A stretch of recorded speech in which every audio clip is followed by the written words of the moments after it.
Hello friends, my name is Raj and I am your English language trainer. मैंने अपनी last video में used to की बात की थी कि यूज्ड टू को कब, कैसे और कहाँ यूज किया जाता है। अगर वह वीडियो आपने नहीं देखी है तो आई बटन पर क्लिक करके आप वह वीडियो देख सकते हैं, नहीं तो डिस्क्रिप्शन में उसका लिंक है, आप वहां से भी वह वीडियो देख सकते हैं। आई होप मैं जो वीडियो बना रहा हूं वो आपको समझ में आ रही होंगी और आपकी इंग्लिश पहले से बेहतर हुई होगी, क्योंकि मेरा मेन पर्पस यही है कि सभी लोगों की इंग्लिश अच्छी होए। क्योंकि आज के जमाने में English is a part of personality. चाहे से वो शादीशुदा लेडी हो, बच्चा हो, बड़ा हो, बूढ़ा हो, कोई भी हो, क्योंकि इंडिया में भी इंग्लिश अब कॉमन लैंग्वेज बन चुकी है।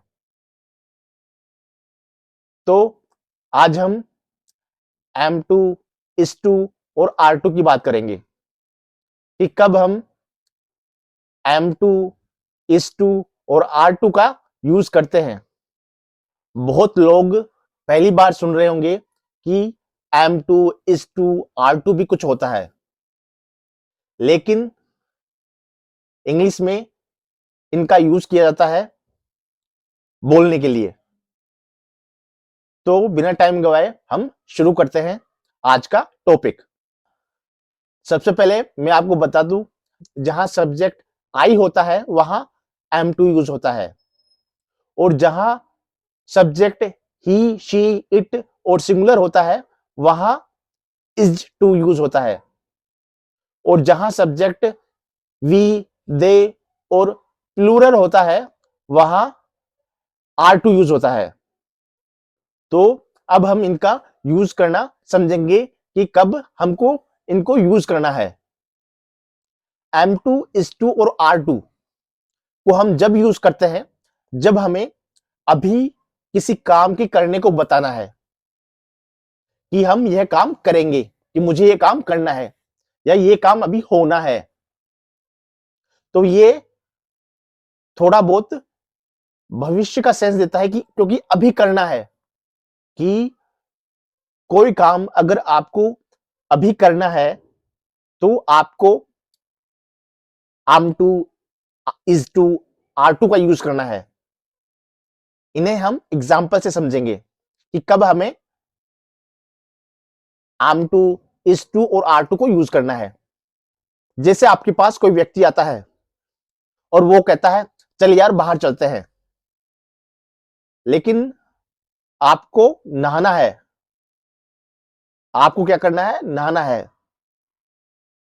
तो आप क्या होगे कि नहीं यार अभी मैं नहीं चल सकता, मुझे नहाना है, यानी अब आप नहाओगे। तो आपको कहोगे मुझे अब नहाना है, तो आम टू टेक बाथ। इसी तरह यदि कोई कहे कि तुम्हारे भाई को भेजना, उससे कुछ काम है, लेकिन आपको पता है कि वो अब कॉलेज जाएगा, तो आपको कहना है कि उसे कॉलेज जाना है। तो आपको कहना है he is to go to the college, यानी वो अब कॉलेज जाएगा, वो आपके पास नहीं आ सकता है। तो ये अभी किसी काम के होने को दर्शा रहा है। इसी तरह जनरली हम कहते हैं यार तू अभी क्या कर रहा है? तुझे मेरे साथ मार्केट जाना है, यानी अभी आपको उसके साथ क्या जाना है? मार्केट। तो आपको यह सेंटेंस कि तुझे मेरे साथ मार्केट जाना है, तो इसकी इंग्लिश बनेगी you are to go to the market with me. कि अभी तेरे को मेरे साथ मार्केट चलना है। तो ये फ्यूचर का सेंस दे रहा है कि अभी चलना है। जैसे कोई आपसे पूछता है कि यार तुझे फ्यूचर में क्या करना है, तुझे अपने भविष्य में क्या करना है, तो आप कहते हो कि यार मुझे आईएएस का एग्जाम पास करना है, यानी वो काम आप करोगे। लेकिन बोलने का तरीका ये होगा आपका कि मुझे आईएएस का एग्जाम क्रैक करना है। तो I am to crack IAS exam. यानी मुझे आईएएस का एग्जाम पास करना है। इसी तरह हम एक और एग्जांपल लेते हैं। जैसे कोई पूछता है कि तुम्हारी बहन को अब क्या करना है, उसकी पढ़ाई भी कंप्लीट हो चुकी है, तो वो अब क्या करना चाहती है। तो आपको यदि यह कहना है कि अब उसे बहुत पैसा कमाना है, यानी वो अब कमाएगी, लेकिन तरीका क्या होगा कि उसे अब कमाना है, तो she is to make a lot of money, यानी उसे बहुत पैसा कमाना है।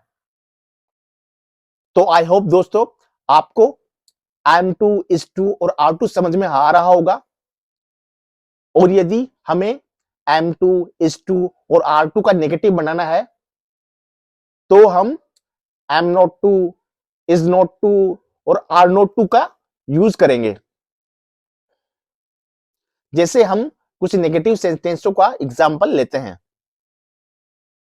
जैसे आप अपने दोस्त से कहते हो कि आजा खाना खा ले, लेकिन आपका दोस्त कहता है कि यार मुझे भूख नहीं है, मुझे खाना नहीं खाना है।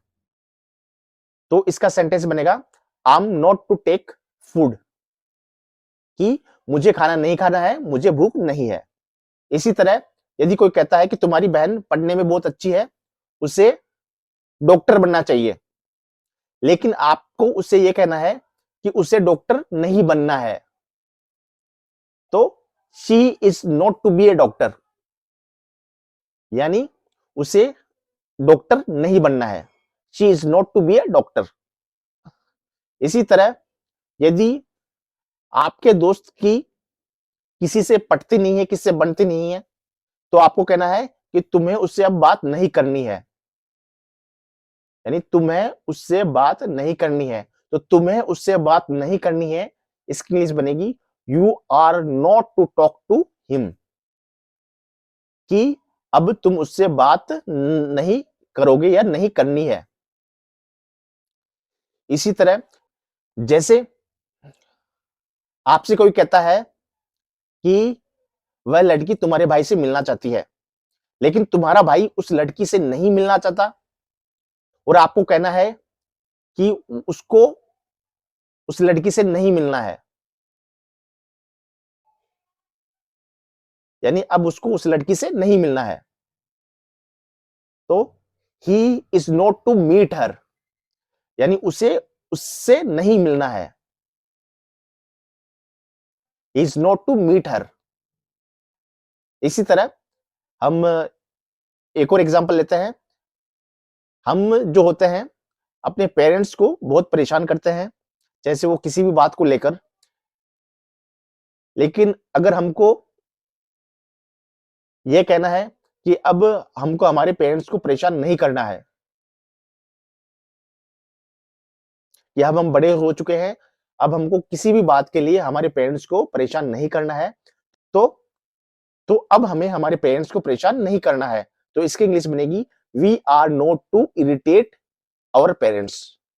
तो दोस्तों आपको यह टॉपिक समझने के लिए यह मेरी वीडियो बार बार देखनी पड़ेगी, तब आपको यह क्लियर होगा कि कब आम टू, इज टू और आर टू का यूज किया जाता है।